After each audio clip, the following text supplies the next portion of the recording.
I'm Mark Rappin. I'm the EVP of Strategic Partnerships at the ARF, and I'm glad that you could join us. We're very excited. Today is day one at Cannes, and we're happy to bring Cannes to your desktop.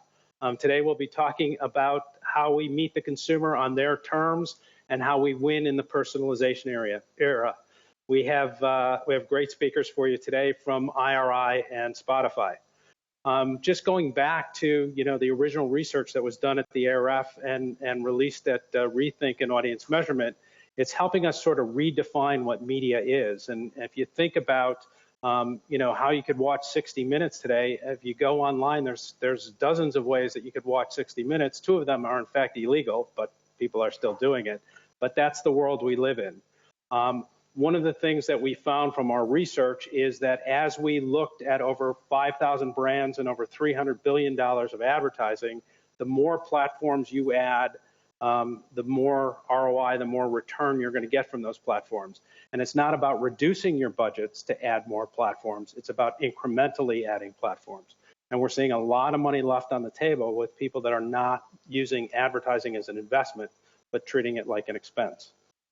And in fact, if you only have the funds for 2 platforms, we're seeing a great kicker effect when you have a traditional platform and you add a digital platform. So for example, television and then adding digital video is a home run if you have the budget to do so and can get yourself organized to do it. But when you do it, what we've learned is the campaign on the 2 mediums needs to be unified, but the display itself needs to be customized for each device.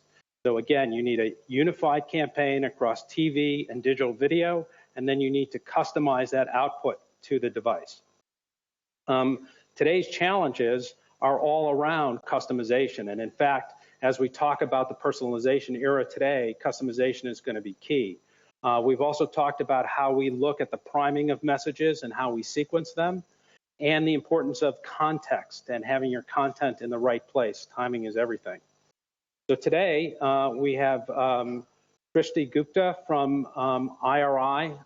She's the president of IRI's Media Center of Excellence. She's going to talk to you about winning the consumer, winning this personalization battle. And then we're going to have Brian Benedik from Spotify. So without further ado, let me introduce Shrishti. Thank you. Thanks, Mark. Very exciting day today as we kick off the festival here and celebrate some of the great successes in advertising. I will be talking over the next 15 minutes or so about personalization. And as Mark actually said, it's all about bringing content and context together, right? And when those 2 are really in harmony and are singing, that's where great advertising is born. We will go into this in a little bit more detail from the data side. And, as I like to think about it, big data is really the crude oil for advertising today, and how that manifests itself in terms of innovation, in terms of how to connect to the consumer and to really hone in and talk to them in a very personalized way. So let's kick it off with how we consume media, right? And it is fundamentally changing. This obviously is a simple stat of how 20% of the world's population is on Facebook. And as we start to think about it more and more from a mobile perspective, right, we see some tremendous opportunities here in some of the stats that you see here with 30% of the world's population is on social platforms, and more than that is actually on mobile. And that is why the advertising that is moving in that direction.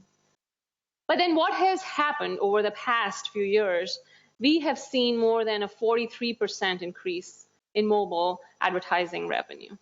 And we will continue to see that increase because essentially the consumer behavior has changed, right? And the advertising dollars are just following that. The other key trend that we see is the rise of chat. And whether that is from Facebook or then WhatsApp more recently, Mark Zuckerberg was talking about how ultimately he would like to see consumers and brands connected directly through chat, right? So I should be able to directly chat with a business and say, hey, I'm out of this product. Can you send it to me? What do you think about this? Will it meet my needs? So on and so forth. So we will continue to see a lot of that as we go on. Now let's transition to the purchase side. From a purchase perspective, it's a very, very interesting dynamic because the store formats are fundamentally changing. So what you see on the slide here is that most of the growth that has come within consumer packaged goods, as an example, has actually come from small store formats. We see that consumers do not want to go into the bigger stores anymore. So if you look at foot traffic, it's down 28% for the bigger store formats. It's really an astounding number. And in 2012, there were around 4,500 stores that closed down, right? And some of those numbers have now slowed down because there was that huge, huge drop off at that point. However, we do know that overall, store formats are going to increasingly be much smaller. Now let's look at if consumers are really not buying in bigger stores, they're buying in smaller stores, where else are they buying, right? They're buying online. So e-commerce has been increasing really rapidly. You see here the percentage increase from 7.3 to 12.4%, expected to continue to increase. And while some categories have been slow to adopt to this trend, and some advertisers have been slow to adopt to this trend, we increasingly see that even in categories that include perishables or fast-moving consumer goods. The other key trend is the increase in mobile retail, right? Astounding if you look at this increase. And what has enabled this? The consumer is really agnostic. And what was really holding them back from really engaging with mobile retail initially was the phone's much smaller, the checkout process wasn't really very good, when you did it on a mobile device. But it has fundamentally changed with Amazon and Target and some of the others, making it a very, very seamless process. So right now it's around 33% in the US, 48% globally, and we obviously expect that to continue to increase. And it's the rate of growth, again, it's 2.5x what you see on the desktop. So because the mobile device is such a key component and an extension of me and my personality and my being, I'm really engaging with it in ways more than one. So what are advertisers doing and what are retailers doing? Now, from a retail perspective, personalization from a promotion side has really grown. So what you see here is an example from Kroger, and Kroger does not send the same type of coupons or the same type of promotions to any two consumers, right? It's absolutely customized to where you live, how you shop, how often you visit their stores, what type of categories you buy, right? So there is extreme customization and personalization there. And Target's doing a great job too. They are really bringing that Amazon Prime experience, but they're also bringing it in the stores from a personalization perspective, obviously bringing it on the mobile app. So a lot of great momentum there. The next key trend from a purchase perspective is around convenience, right? So Amazon is testing out that any package that with Amazon now that is less than £5 should be able to get delivered to your home within 30 minutes, by a drone. So key examples, and they're further extending that through Alexa and so on. So what does that mean from a marketer's perspective, right? We've seen that there's a fundamental change from a media consumption perspective, and it's not going away. There's also a fundamental change from the purchase perspective, and that's not going away either. So there are three key things that a marketer really needs to think about. The first is for media to be addressable, right? It needs to be truly addressable to each and every consumer. The second is it needs to be integrated. So it cannot be about online and offline or about social versus display versus search or any of that. It needs to be a truly integrated experience. And then the third is that it needs to be measurable. Because if it is not measurable, then you really cannot do the first two. You really cannot be addressable. You cannot really optimize your campaign. So it's all three of these that have to really work together. So what are the 5 steps, 5 easy steps that when we think about it? The first, of course, is to actually be able to connect, right, all of these data points into one comprehensive platform. The second is to move from a definition of data being segments and groups to data being actually each and every consumer. It's a live segment of one. It's actually organic. It's growing every day, and it's an iterative process. The third is that it has to be real time, right? Or as close to real time as possible. And we will continue to see that trend from optimizing a campaign, once a quarter to once a month to once a week to once a day to, optimizing it multiple times during a day. And then fourthly, measurement is key, because to enable all of those, you do need to be able to measure it. And lastly, it's about speed. And when I think about speed, I actually don't think that the barrier is in technology or in access to data or insights. I actually think it's more of an organizational barrier. So we have to all look inside our own organizations and see, do I have the right structure in place? Do I have the right tools? Do I have the right level of empowerment for my teams to actually be able to move at speed? And that's going to be key for success. So how is IRI playing within this space? I'll take a couple minutes and talk about it. We've been on this journey of enabling personalization for a long time. And we think of our role as being insight providers across a multitude of buckets. The first of which is from a media perspective. So it's not really about what I see, it's about what I do.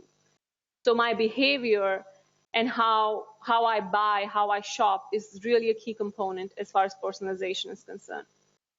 The second is from a manufacturer perspective. It's really about linking the data sets and bringing them into one holistic platform. And from a retailer's perspective, it's about customizing that for their retailer. For example, the Kroger example is a great one on that. So we have been focused on bringing all of this into our liquid data platform and making it really flexible and seamless to be able to activate.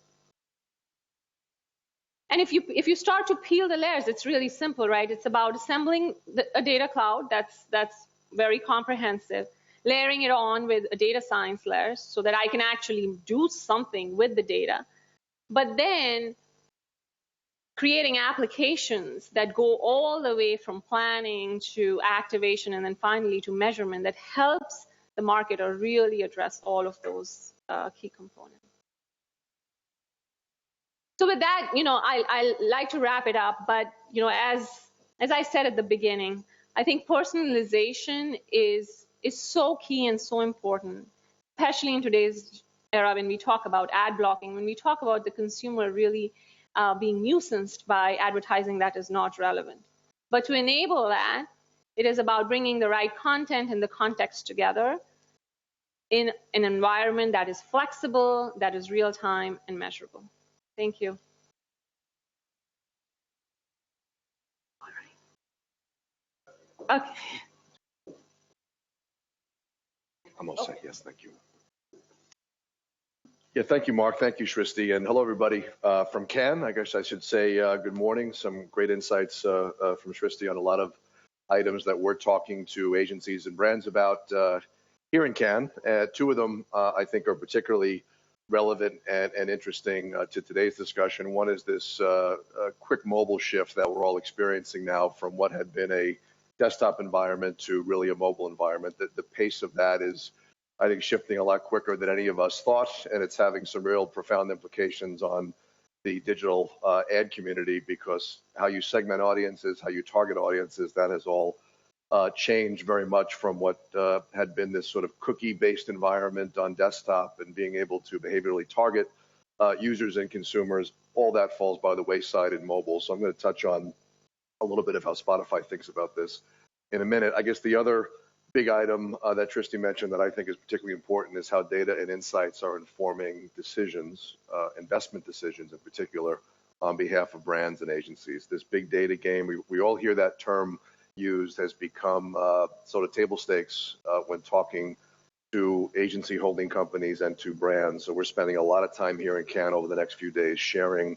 how Spotify can take this enormous set of data and insights and share that with brands for for the right informed decision. So what I really want to share with you today with an ecosystem that's changing rapidly and going so heavy mobile is how does Spotify think about this? How have we built an ecosystem and an ad infrastructure to be able to segment audiences properly, to be able to target audiences properly, because as I said, the game has changed quite a bit. So that is what I wanted to spend the next 15 minutes or so on. What we like to say, as the slide suggests, is we're really reaching people, not devices. I think there is sort of an over-indexing that goes on in our industry, very device heavy. These are people. These are human beings that we're trying to reach.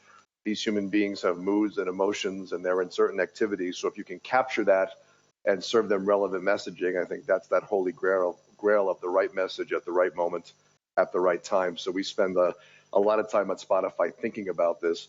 What it starts on our end with, which is super important in a mobile-first environment like we are today, is collecting first-party data.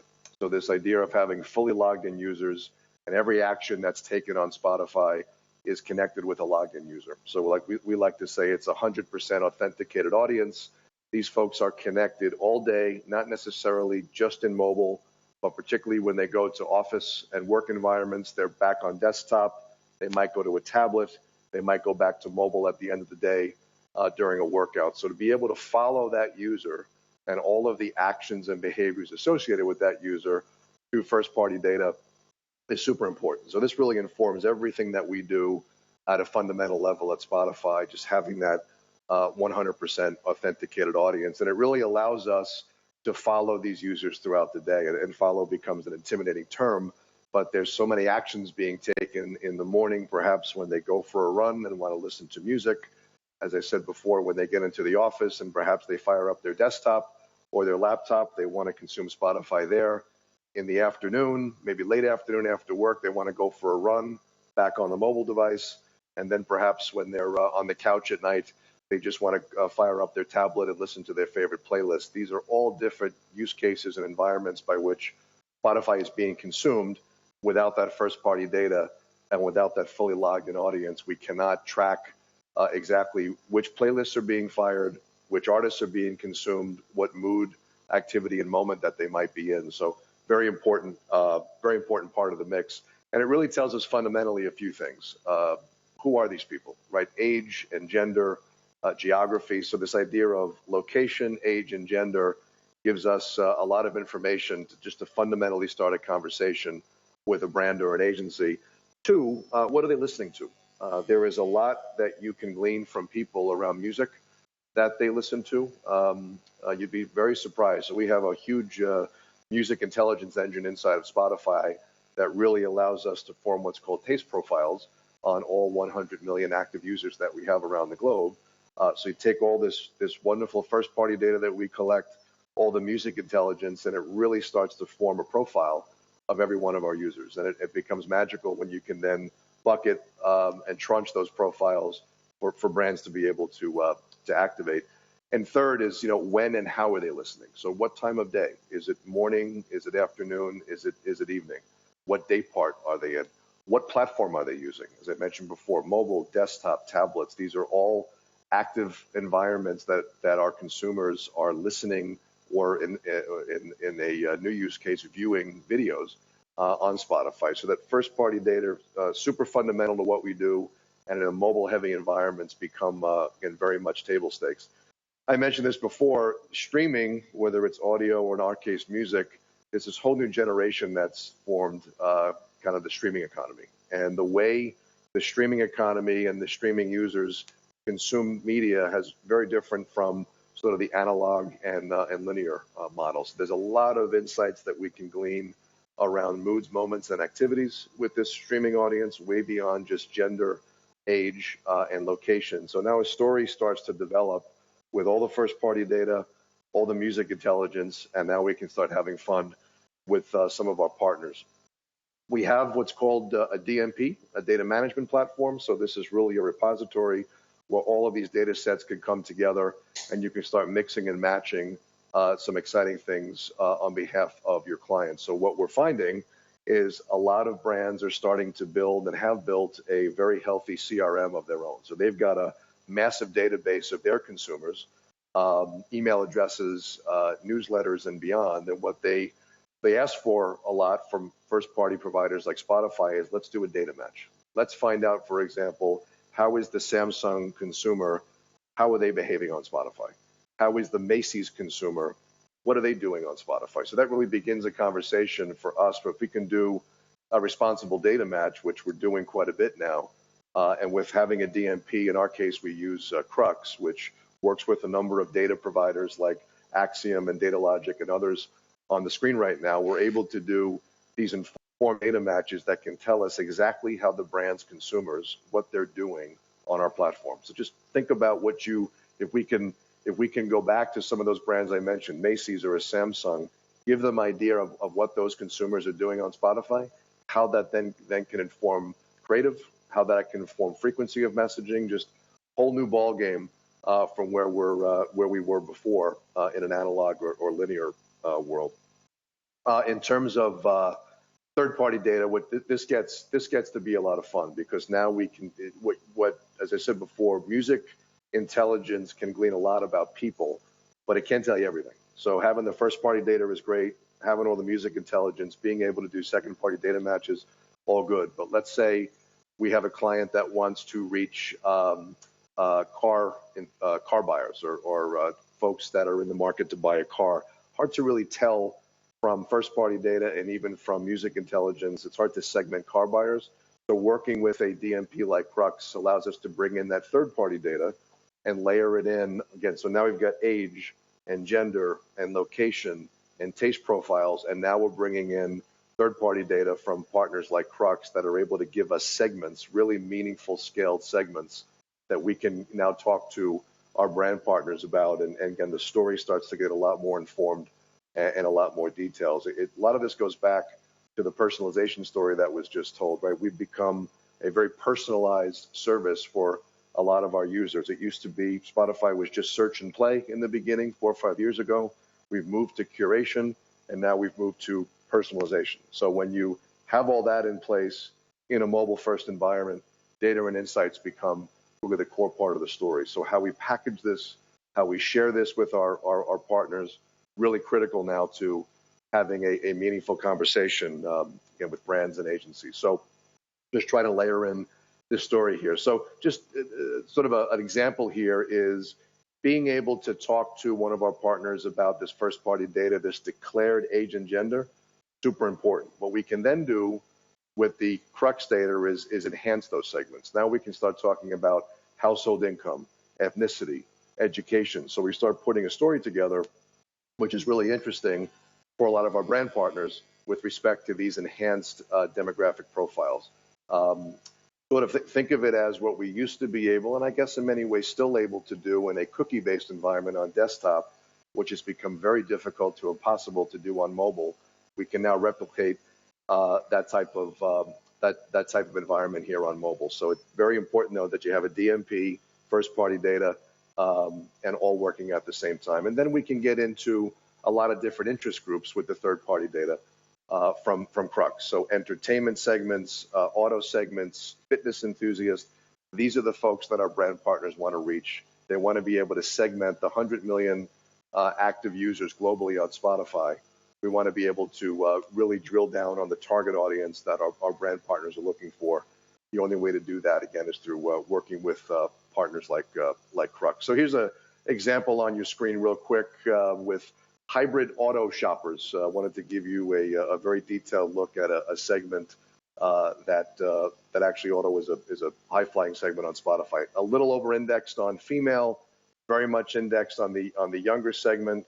In terms of what they're streaming, you can see alternative rock tends to be another over-indexed genre on Spotify. So this is a whole profile of the hybrid auto shopper, how they're behaving on the platform, and just to be able to take this data as a conversation starter to one of our partners is super important. And the only way we can do that is if you have all of these puzzle pieces working together, like I've mentioned before. So just to sort of wrap this up, we feel that, again, having the DMP along with 100% authenticated logged-in users, very much mission critical in a world that we live in today. Wasn't really necessary a couple of years ago, but we're able to really talk to consumers in different moods and moments and activities, from workouts to happy hours to call it chill moments. We're actually celebrating all this today in our space here in Cannes. And so we're putting a story together, and really through a platform and through a set of data sources that is tough to do. But we're working hard on this, and it's really enjoy being able to talk to you from Cannes. This is what we're sharing with our partners all throughout the week, and I think it's gotten a great reception. So with that, I just want to say thank you for the opportunity. I want to introduce Gail from the ARF, who I think is going to close us out. Great, thanks, Brian. Sure. Thank you. So Gail Fugit, CEO, President of the ARF, and I want to thank Mark Rappin, who is our EVP of Sponsorship, and his time putting this entire event together. I want to especially thank Spotify for hosting the event.